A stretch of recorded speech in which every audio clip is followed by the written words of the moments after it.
I'm Dr. Samantha Johnson. I am a doctor here in Jamaica and the curator of the Layman's Doctor, which is a holistic medicine brand focused on bridging the gaps between healthcare workers, the healthcare system, and patients. I make videos every week about different topics for healthcare workers, for patients, and just about general public health. I've decided that there are a bunch of things that I want the answers to, and if I'm curious about them, maybe there are other persons who are also curious about them. So let's answer those questions.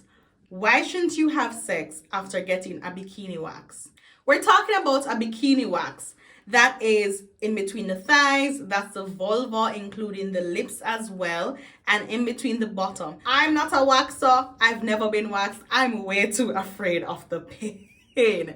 And that's waxing everywhere in general. But I do know several persons who are waxed, and I have friends who live and die by waxing, and getting a wax is a huge part of self-care.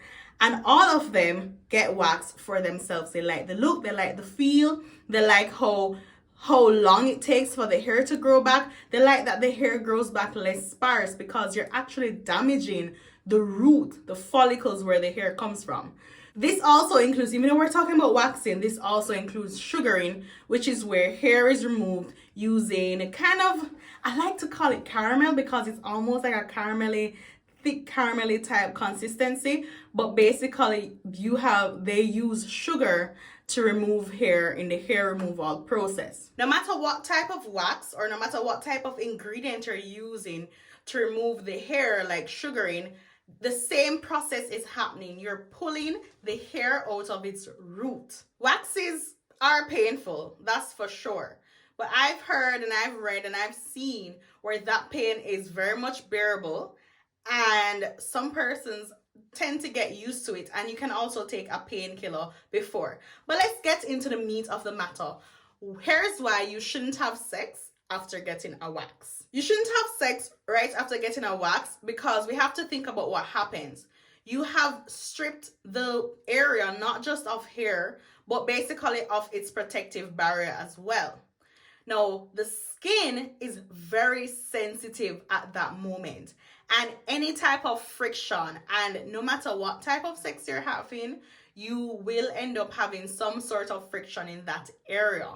Now, that friction can actually cause you to get really irritated, and it can increase the risk of you getting lots of like irritation bumps and even I was about to say razor burn, and even ingrown hairs.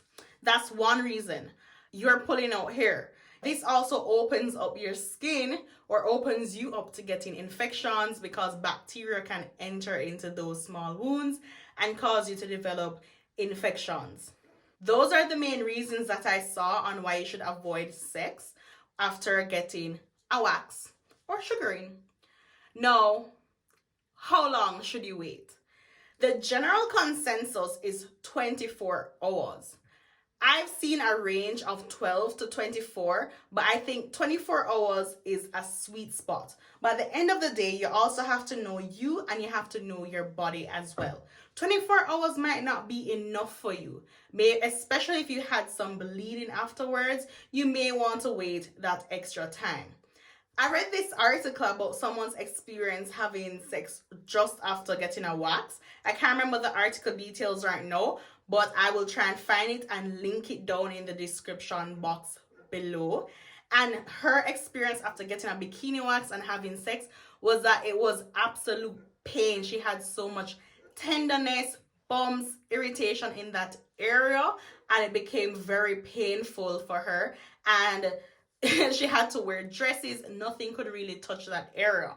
And this is something that you can avoid by simply avoiding sexual intercourse during that window period where that area is so sensitive and easily irritated. So here's how you can avoid this. Waxers recommend exfoliating, and this would be maybe 2 days after getting the initial wax and every week, depending on what sources you read and what sources you get that information from. You can also use a salicylic acid cleanser that will help avoid ingrown hairs in the area, And you could also use a protective barrier cream. I've seen suggestions to use something like Aquaphor. At the end of the day, when you're getting your Brazilian wax, you want to ensure that your safety is paramount, and you really, really want to avoid that very painful irritation that can lead to bumps, scarring, ingrown hairs, everything. Just wait the 24 hours and ask your waxer what they recommend and what they think you should do and how long they think you should wait. You should also try to get to know your body. If you just don't feel safe, or you don't feel okay, or you still feel like your skin is still too sensitive, then you know what? Nothing hurts with waiting. Nothing hurts with waiting, right? Better to be safe than sorry is a saying here that we use in Jamaica a lot. I'm not sure if it's like an international saying, but we say it all the time here. And that's it. That's why you should not have sex after getting your bikini wax. Thank you so much for watching. If you found this useful, please let me know. You can like, share, and of course, leave a comment. Please tell me, what are some other questions that you want answered? What other whys are out there that you want answered? Let me know in the comments, and I'll try my best to answer all of them. Until next time.